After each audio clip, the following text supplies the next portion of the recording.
Mike Yastrzemski is the official introduction. Yaz is here. It's so funny. We're just talking to Rags about his grandpa, and then in walks Mike here, and he was talking about Grandpa never ducked him, which was cool, right? He didn't duck anybody, I don't think. Yeah, yeah. He was a nutcase on the baseball field. I've asked him at times who his favorite pitcher was to face, and he said to me 100% seriously, he said Nolan Ryan. And I had that same look on my face that you guys just had. I was like, you've got to be kidding me. Yeah. He's like, I know I'm getting a fastball. And I'm like, what is wrong with you? Now, is there anybody that you have in mind of a favorite pitcher to face? Not off the top of my head. Okay.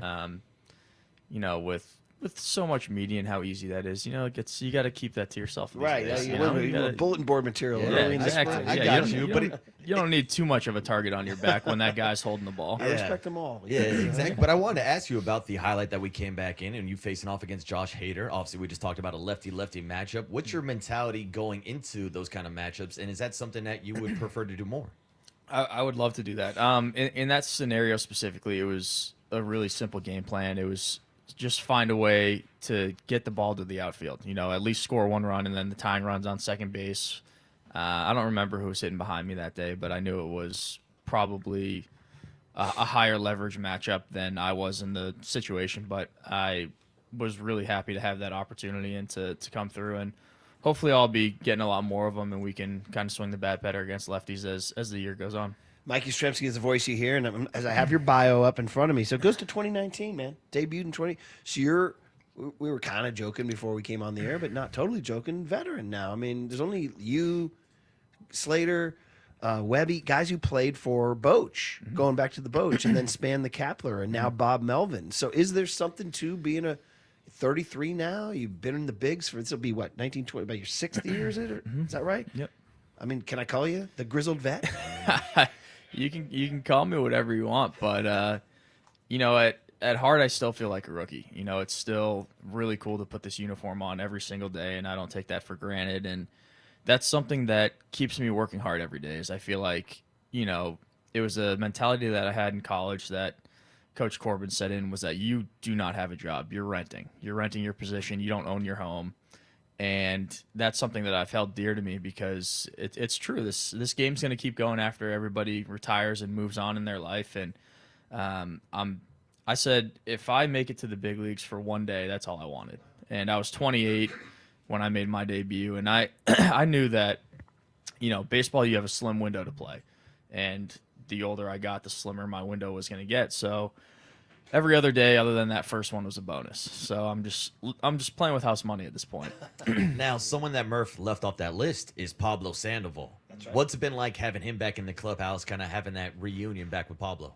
It's fun. I hadn't seen Pablo in a couple of years, and we've talked and texted and had a few phone calls, but to reconnect with somebody who has had so much success as a big league player and has found this rejuvenation of life, of love for the game, is special, and I'm happy for him, and I'm glad he's here. It's been really fun to catch back up and see what he's been up to. Yeah, he looks good. So to the point of Bochy, Cap, Melvin, and again, anytime there's a managerial change, everybody's, there's kind of a cliche way to talk. Oh, it's a new breath of fresh air or a fresh coat of paint or whatever.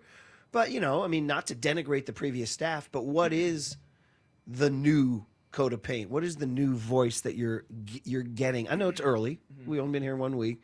But from Bob Melvin to Matt Williams to Pat Burrell to Ryan Christensen, what's the new voice? Yeah, and I think it's a little bit more of a instinctual type of game. There was a lot of with Cap is brilliant in the way he thinks in terms of let's progress the game, let's find any edge we can get, and Bo Mel is a little bit more focused on the little intricacies of the game. If we do these small things right, if we find a way to execute a cutoff, to execute a bunt, we need to go ahead and do every little asset of the game correctly, and that's going to translate to wins.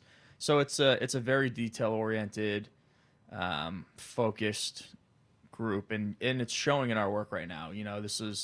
We did pop-up priorities the other day, and it's the first time that I've been at any camp, not big league camp, minor league camp, any of it, that we haven't dropped a single ball or had any mess up in terms of communication. And, you know, whether that translates to wins, I don't know, but it was impressive to see the commitment that everybody had on the field to that drill. And those are things that when you're going through spring training and you've got older guys and they've been through, you know, 8, 9, 10 spring trainings, like that can get a little sloppy at times and lackadaisical. And that was not the case here. The details of baseball. By the way, you are listening to KNBR AM and KNBR FM San Francisco, the sports leader, a Cumulus Media station, Mark. And Mike, obviously, you know with your family history that baseball's been around forever. And we just got done talking with Rags about how it seems like in this day and age, people are trying to reinvent the wheel with advanced analytics and the side of baseball that we saw last year. Now, moving forward with this coaching staff, it feels like we're moving back towards that old school mentality, a hum baby mentality. Is that the vibe you're getting from the new coaching staff? Yeah, I've,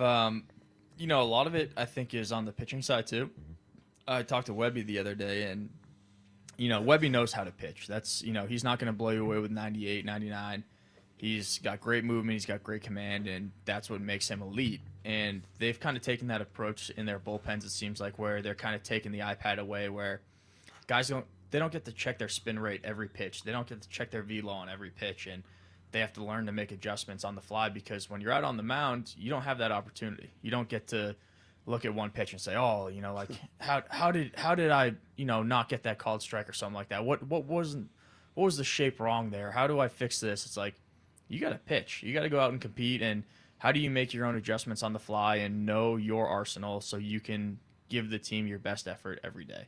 Speaking of Webby, he will be next on our lineup, our breakneck lineup of guests here, as we talk to Mike Yastrzemski here, the grizzled vet here in his 6th season.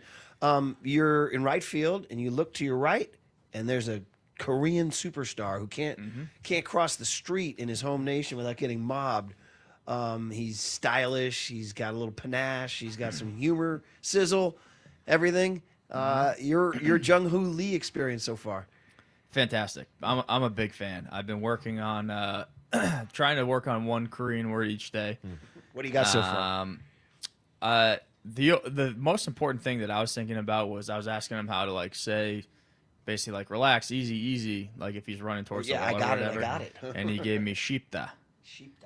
It means easy. Shipta mean you're getting it or he's getting it? That's like if he's like going towards the wall and, you know, he needs to play it off the wall. It's like, hey, easy. Like, give yourself a second. So that's my Korean lesson of the day for you guys. And how's it been just in general? You know, I mean, he comes over. It's a big adjustment for him, and it's going to be, you know, culturally, food, language, everything. Yeah.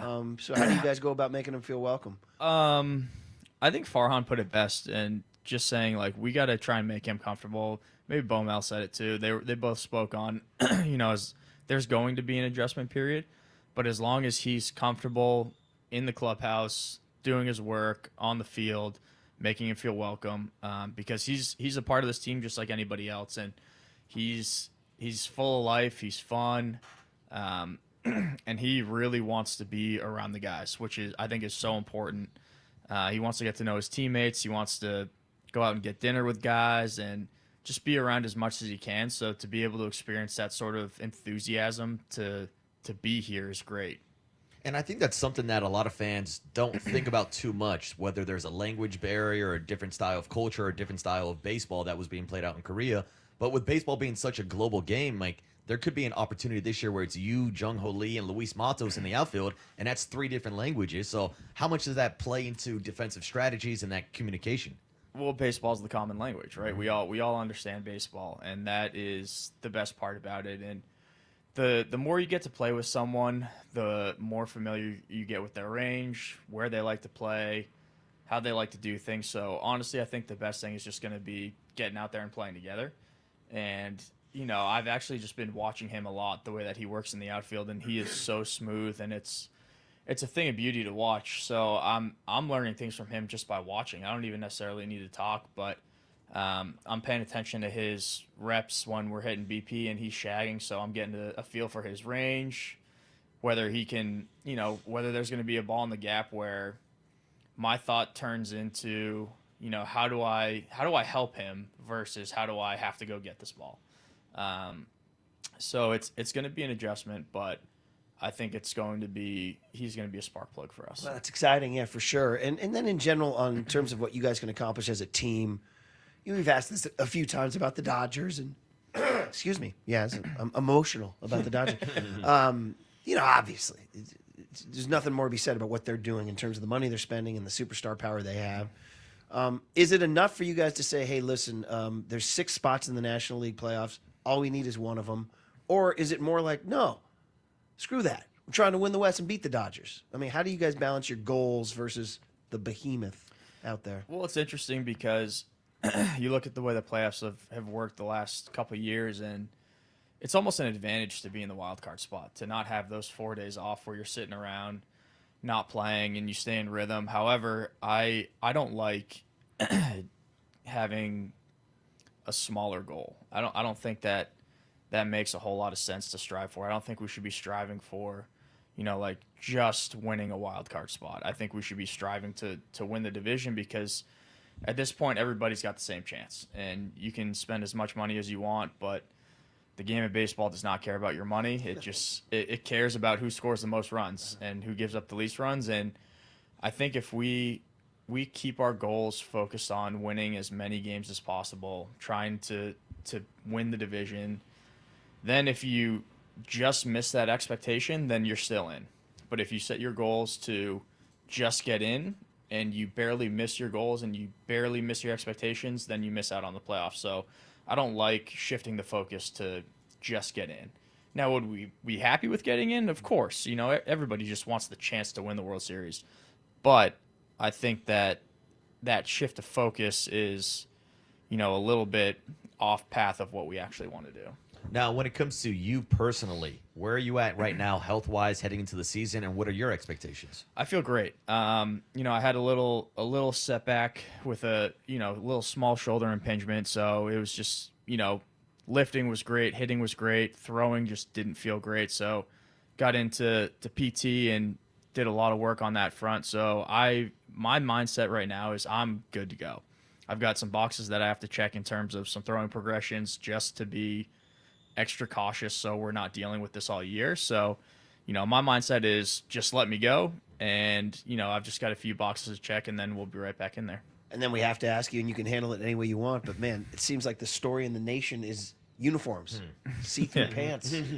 What's the Yaz? How's it fitting, Yaz? They fit fine. I think it's great.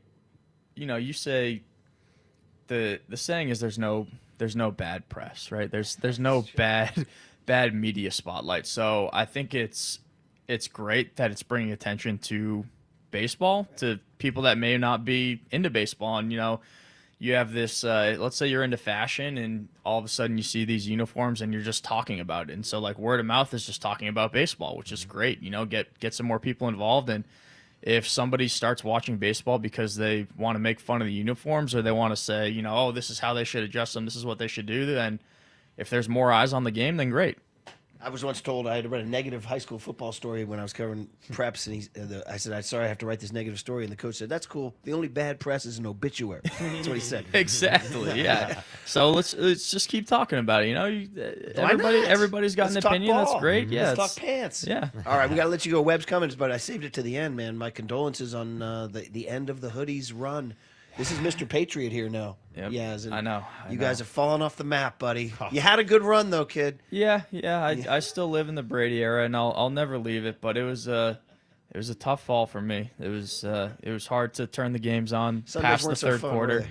No, they weren't so fun. But I'm just living on the fact that Mahomes still has to throw for like 4,200 yards for 15 straight years. Has to win a Super Bowl every third year to catch Brady. But in all honesty, like I respect the highest competitors, and it's impressive what he's done. You say to catch Brady. Well, you're playing in a town where I still think the number one guy played. I'm Joe over Tom. All right? I can respect that. We can. Although seven's a lot. We can respectfully disagree and still have respect for each other. Here's what I always say about it. And listen, Tommy's a Giants fan. He's been wearing Giants hats around, in his postseason. Bay Area kid. Let's get him on the mound. Seriously, first pitch and all that. But I always say Brady's had obviously the greatest career in NFL quarterback history. But I always say in one game, Well, he's I'll also take the Joe. best looking quarterback that's ever played. Let's Joe's just kind of look- handsome too. Yeah, but it's just, Tom's got a nice reputation going for him. You know. Well, let's not get wrong about Brady that. out to hang and talk Pats with Yaz in the dugout. Let's get Brady catching some bullpens or something. Yeah. Yeah, he was a catcher. I'll just play around of golf with him. That's fine. We can just get. Have you ever someone- met him? I have not. No, that's. Do you think you'd be starstruck? Yes, I've always said that I have two people that I'd be starstruck on. It's him and Mark Wahlberg. That would be an absolute just word vomit, fumble, just not know what to say and kind of be shaking there and just like okay, like This is spoken like a true New Englander so Boston, huh? How about Boston? Yeah, that's just great. All right, Yaz, we'll let you go, man. It's great seeing the veteran.